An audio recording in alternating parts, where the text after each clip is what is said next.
today's recipe, magluluto po tayo ng fried rice. Ayan, isusutay lang po natin ang garlic at onion. Haluin lang po hanggang sa mag-golden brown. Ang aking garlic po, naka-preserve po yan, nakababad po yan sa olive oil. Kung gusto niyo po, ilalagay ko po ang video link sa description box. You can check it out po. At ang aking onion po ay naka-freezer lang po yan para matagal po siya masira. At madali na lang po sa aking pagluluto. At isunod po natin ang ating bacon and hotdog. Halo-haluin lang po natin hanggang sa mag-golden brown at maging crispy. Ako gusto ko po ng crispy ang aking bacon at saka ang hotdog. Kasi pang fried rice po. At lalagyan na din natin ng asin,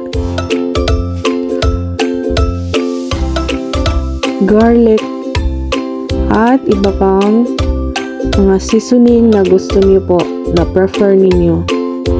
Sa akin po, gusto ko po siyang lagyan ng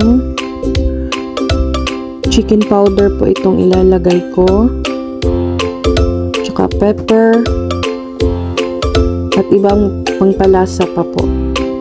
At maglalagay din po ako ng roasted garlic and pepper powder.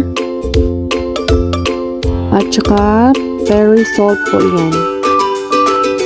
Depende na po sa inyo kung ano pong ilalagay niyo. Gusto ko po ng